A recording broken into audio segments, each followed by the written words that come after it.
step दङ union territory बा नोङो आलादा रायजो बेफोरखौ जोंनो होनानै सन्मान होखारै जोंनो होनांगौ मानोना मोनथाम ट्रिटि माने मोनथामबो मार्जार ट्रिटि जायनि जुनै जों होनदों ये इलाका हमारा था हमारा है हमारा रहेंगे ये कभी कुछबेर का नहीं था ये भारत के साथ जबरन इसको मार्जर किया गया है 1949 का एग्रीमेंट पढ़िए इसलिए मैंने बोला 21st सेंचुरी में सब एजुकेटेड हो गया है ब्लाइंड एक विश्वास मत करो किसी को देखो ये जमीन किसका है ये हमारा है 1865 से हमारा है उससे पहले भी हमारा था ये जमीन भूटान के पास 105 साल रहा 1760 से 1865 तक उससे पहले हमारे वीरांगना वीरांगनियों ने इसी इलाको मतलब रक्षा करके हमें चला के आ रहे थे बेयर द्वारांचल जनपद संगमनिफ्राय मोनसे प्रेस मिट लानाय जादों बे प्रेस मिट लानायनि कारणानो जाहैबाय जे जोङो मोनसे कनसेप्ट लानानै आवगायगासिनो दङ जे डिजिपि होननाय दलजों आरो बे मोनसे गोदान रायजो सोरजिनायनि जुनै द्वारांचल मोनसे प्रदेश 18टा दुवारखौ लानानै जिखि जाया मानो बे खोथाखौ जों दाखालिनिफ्राय प्रसार खालामबाय थाबाय आरो लोगोसे आं दिनै कयेकथा बाथ्रा होननो सानदों जे बेबादि बाथ्रा होननाय दङ You will know the truth and the truth will set you free होननाय बाथ्रा दङ थारमाने जाहैबाय आप सत्य को जानोगे सत्य आपको स्वतंत्र करेगा नोंथाङा सैथोखौ मिन्थिगोन आरो सैथोथानो नोंथांखौ उदां खालामगोन होननाय बाथ्राया जाहैबाय जोंनाव नाना रखम बेले बेजेखौ जों नुनो मोनबाय थादों नानानथा दल संगठनफोर दङ जे जोङो दानि सेंग्रा सिख्ला जोहोलावफोरखौ 21st सेंचुरिनि सेंग्रा सिख्लाफोरखौ बा जायफोर दङ जे ब्लाइंड मोनसे बिसास खालामनानै सोरनिबा आथिं हमनानै बा सोरनिबा कनसेप्टखौ लानानै जेन' दावगाया गावबा गाव नों गियान आरो बुद्धि दङ दानि 21st सेंचुरियाव माने गासैबो माने गियानि आरो गुनिफोर मेला जोंनाव सुबुंफोर दङ ओंखायनो जों बेखौ खावलायदों जे जिखुनु जों होननाय बाथ्राफ्राबो जोंनि बाथ्राफ्रा नंगौना नङा जेन' सालिजारि खालामनानै नायो गासैबो जों होननाय बाथ्राफ्रा सैथोथा दङ आरो असैथोजों जुदि थाबायगोनबा नोङो नाना रखम नोङो सौथुनोबो हागौ लामायाव बा मोनसे नोङो मोनथायनिफ्रायबो नों गोजानाव थानांगौबो जानानै फैनो हागौ दा बेखौनो जोङो प्रथमाव खावलायग्रोबाय जे गासिबो जेन' जिनिसखौ सालिजारि खालामनानै नायो बाथ्राया जाहैबाय जोङो दा मेन उद्देश्यआव फैनोसै जे दाखालि मोनसे जोङो क्लिप नुदों जे जनिंथि खातार सार फैदोंमोन सोरनि मिटिङाव फैया आं मिथिला क'क्राझाराव फैदोंमोन जे बिथाङा होनदों मोनसे खोथा बिराद माने गोनांथिथार बे बाथ्राया दा जोंनि बर' मानसिफ्रा बेखौ बुजिदोंना बुजियाखिसै जनिंथि खातार सारा होनदों एक्स डिसि फर्मार प्रिन्सिपाल सेक्रेटारि अफ बिटिसि बिथाङा होनदों जे 6 सिडुलावसो ट्राइबेलफोरनि माने प्रटेक्शननि बाथ्राफ्रा दङ खिन्थु आर्टिकेल 2(3) ट्राइबेलफोरनि फंसेबो सेन्टेन्स मोनसेबो ट्राइबेलफोरनि रैखा कवचनि बाथ्रा गैया दा बिथाङा लोगोसे होनबावदों जे जोंनो 6 सिडुलबो नांगौ रायजोबो नांगौ मानोना जोङो जेनेरेल स्टेट लानानै जोंनि ओनसोलफोरखौ जोङो रैखाथि होनो हानाय नङा दा बिनि बाथ्राया मा जाखो दा बेखौनो जोङो बुंनो सानदों दिनैनि दिनाव जोंनि दुवार ओनसोल कनसेप्टआबो बेनो जे जोंनि 6 सिडुल मोनखानाय बिटिआर बिटिसिआबो थागोन आरो मोनसे रायजो दुवार ओनसोल प्रदेश होननाय 1952आवनो बिथांमोना काउन्सिल मोनदों अट'नमास काउन्सिल फैनानै 1969आव आर्टिकेल नम्बर 244A मथे अट'नमास स्टेट मोननो जुनैबो बिथांमोना गावबागाव संबिधानाव हाबखानाय खासि जयन्तिया गार' हिल्सनि बिमुंखौ दोनथ'लायनानै मानोना रायजो मोननायनि सार्थआव इउनियन टेरिटरि मोननायनि सार्थआव बा नोङो अट'नमास स्टेट मोननायनि सार्थआव बिथांमोना मिन्थिगौ बा सालाक जाति बुजिनो हादों संबिधानखौ फल' खालामदों जे जोङो प्रकृताते जोंनो इउटि बा आलादा रायजो बा नोङो आर्टिकेल 244A मथे अट'नमास स्टेट मोननोबो जोंनि बिमुङा इनक्लुसिभ जानांगौ होननायखौ बिथांमोना मिन्थिनायखौ जों नुनो मोन्दों बेखौ नुनानै बिथांमोना संबिधानाव हाबखानाय काउन्सिलनि 6 सिडुलनि पेरा 20नि पार्ट 2 हाबखानायखौ दोनथ'लायनानै बिथांमोना मानोना नोंथांमोना मिन्थिगौ ना मिन्थिया जे मोनसे हारि मोनसे ट्राइबेलफोरनि जुनै संबिधानाव बिनि हाइस्ट मर्यादाया बिनि राजमुकुटआ मोनथाया 6 सिडुलनि गोजौसिन आरो गैलिया बियो 6 शिड्यूला आलदा जिनिस आर्टिकल 2 आलदा जिनिस दा बिथाङा ओंखायनो होनदों जे आमाक 6 शिड्यूल লাগিব रायजोआव লাগিব बिनि मानियानो जाहैबाय जे 6 शिड्यूल बिथांमोना मेघालय मोनखांनायनि उनाव सानबाय जे जोंनो इउटि बा आलादा रायजो नांगौ दा बिथांमोना बेखौ नुनानै मानोना आर्टिकल 3 आव ट्राइबेलफोरनि बाथ्रा गैया फंसेबो सेन्टेन्स गैया जायनि जुनै बिथांमोननि सोदोबा खासि जयन्तिया गार' बड'लेण्ड राभा हासं मिसिंलेण्ड दिमाराजि लेण्ड बेफोरो जनजाति सोदोब बियो ट्राइबेल सोदोब बे ट्राइबेल सोदोबाखौ नोंथाङा आर्टिकल 3 आव लांनो हाया बा 2 आव लांनो हाया मानोना बै आर्टिकल 2 मोनसे जेनेरेलसो इनक्लुसिभ बिमुंजोंसो रायजो दानायनि बाथ्राखौ होनदों बिनि इन्टारप्रिटेशना होनदों लेंगुवेजआ मेन आधारब्लाबो आर्टिकल 3 जेनेरेलनि खोथाखौसो होनदों बहायना राभानि खोथा दं ना बर'नि खोथा दं ना गार'नि खोथा दं ना मिसिंनि खोथा दं रावनिबो गैया बिथांमोना जायनि जुनै गावबागाव काउन्सिल मोनखांनायनि उनाव आलादा रायजो इउनियन टेरिटरि अट'नमास स्टेट मोननो जुनै बिथांमोना इनक्लुसिभ मेघालयनि नामै बिनांदों मेघालयनि मुङै प्रजेक्ट खालामनायनि उनाव बिसोरो 1970 आव अट'नमास स्टेट मोनदों आर्टिकल 244A मथे बिनि उनाव 2 बोसोरनि उनाव बिथांमोना फुल फ्लेजेड स्टेट मोनदों दा जों बे खोथाखौसो होनदों जे जों मोनखानाय जिनिसखौ मानो नाङा होनखो हाबनोनो हायाखै बे जारिमिनाव गैया बे लेखा जोंनि 18था द्वारा बेखायनो जों होनदों 21 जन राजा खुंखांनायनि उनाव बे लेखाखौ बा बै नोङो म्लेसा डाइनेस्टिया डिसइन्टिग्रेसन जाखांनायनि उनाव जोंनि राजाफ्रानो खुंबोदों बे हालामा जोंनि फैयै फैनानै 1760 बेखौ भुटाना लानानै थांदों बा दखल खालामदों जोङो 105 बोसोर भुटाननि आन्दालाव गुलाम हिसाबै जोङो दङमोन स्लेभ हिसाबै जोंखौ नाना रोखोम अयथासार खालामदों सिथलाब बेदलाब जेखौ मोजां मेगन साथावथाव लानानै थांजोबो फैयै बेखौनो होनदों जोङो 1865 आव मोनसे जोंनि बे हालामखौ लानानै 18था हालामखौ लानानै मार्जार जादों बे मार्जारानो प्रथम मार्जार बिनि उनाव 1910 आव जादों मार्जार बिनि उनाव जादों 1949 आव जोंना कुचबिहारनि सिगां जोंना 9 आगस्ट 1949 आव दार्जिलिं होननाय जायगायाव मार्जार जादों आरो भुटाना बै समावहाय दावांगुरि देवथां दानि सानद्रुप जंगारखौ 32 माइल स्कुवेरखौ लानानै थांफिनदों दा बे हा सरजाबलायनाय हा रानलायनाय बेथ' मार्जार आरो बे मार्जार एग्रिमेन्टआ जोंजोंसो जानांगौमोन भुटानाथ' नोङो खारबाय बे लेखाखौ नागारनानै दा जोङो बै टाइमनिफ्रायनो 1865 निफ्रायनो जोङो गुलाम बे लेखाया जुदि बे हाया बे हालामा कुचबिहारनि खामोनब्ला कुचबिहारनि 1949 नि एग्रिमेन्टआव हाबजोबनांगौमोन ना बा बियो आसामनि खामोनब्ला बेखौ भारतबर्षजों एग्रिमेन्ट खालामनांगौ खोथा गैयामोन बा बे हाया भारतनिब्ला बेखौ मार्जार खालामनांगौ दोननांगौनि खोथा गैयामोन जोंनाव गांथाम दलिल दङ कुचबिहार राजायाथ' खोन्थाबायो गांसे दलिलखौ लानानै जों होनदों जोंनाव गांथाम दलिल दं हानि जारिमिनबो दङ दा बिनिखायनो होनदों जोङो जोंनि रायजो मोननाया खाथां जों होनदों कुचबिहारा जेदिनखालिनो रिअर्गानाइज जागोन इउनियन टेरिटरि जागोन जोंनोबो होनांगौ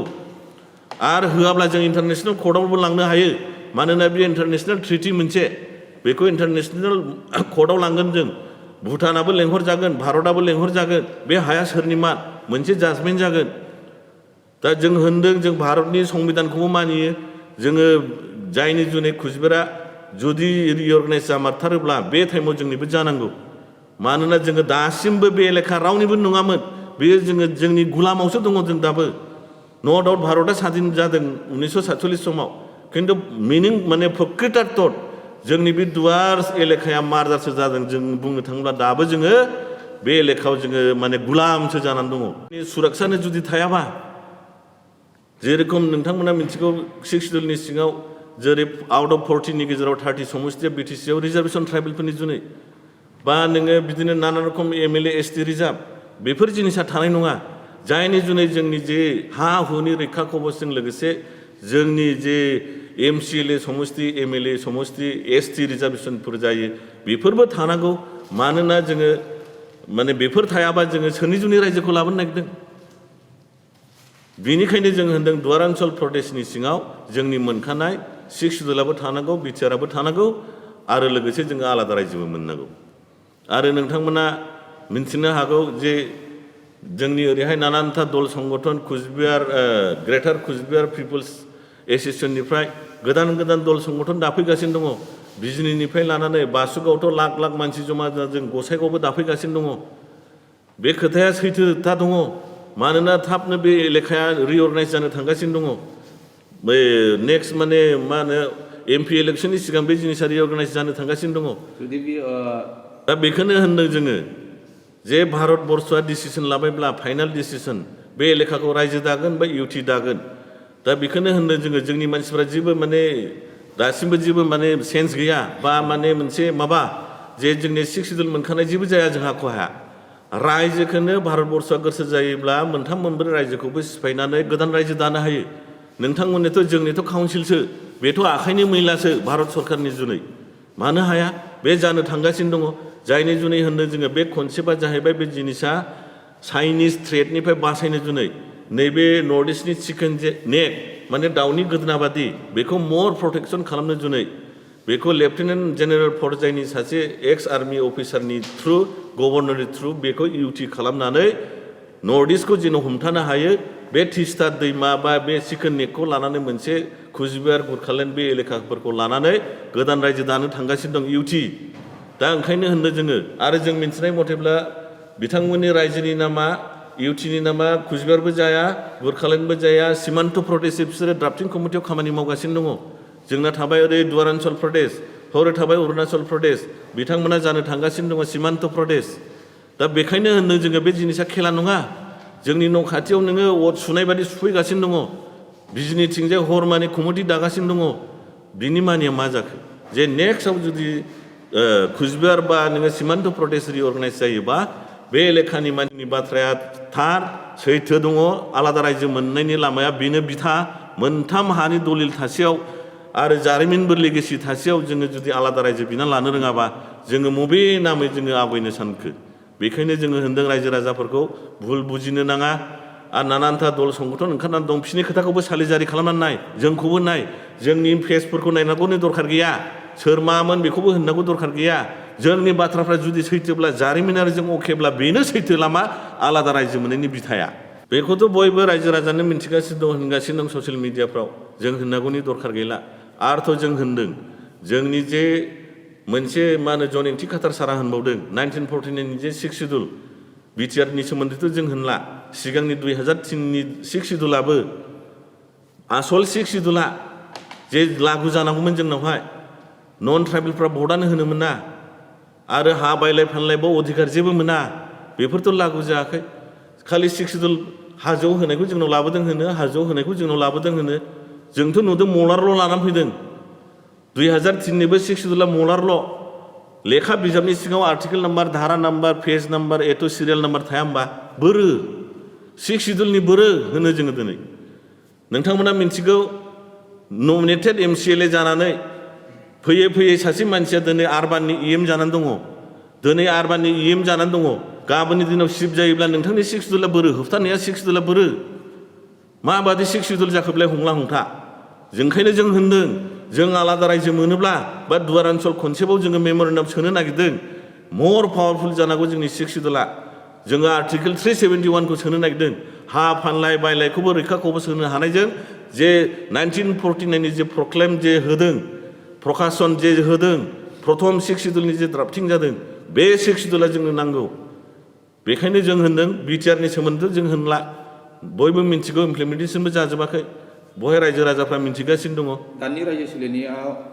सोर सालायदों होननानै सानो नोंथांमोना बेथ' नोंथांमोनाबो मिन्थिगौ जोंबो मिन्थिगौ बेहाय 6 सिडुलहा जेबो गैला आरो नोङो भबिष्यतआ 6 सिडुलनि आरो अन्धकारसिनबाव दिनै 16था होनदों गाबोन 22थाबो लांफिननो हागौ नाना रखम नोङो जिनिसा जागासिनो दङ हा फाइनलाय बानलायनि अधिकारफ्राबो जोबजोब्बाय रैखाखौबोसा जोबजोब्बाय लाल बाथिफ्रा गावसिनो स्रां हा गोदोनि 6 सिडुलफ्राव दङमोन नोङो केबिनेट पर्यायनि 3 दंमोन डिपुटि चिफ आरो स्पिकाराबो नोङो केबिनेट पर्यायनि स्टेट केबिनेट पर्यायनि रेंक दंमोन जेबो गैला दा खालि बिथांमोननि सिकिउरिटिखौल' यं यं गाबनाय खोनायो गावसिनि गोजौआव लाल बाथिबो गैला होमब्ला नोंथांमोना बेखौनो नायदो मा दंबावो बे बिटिसिआवलाय बा बिटिआरआवलाय हा बेनो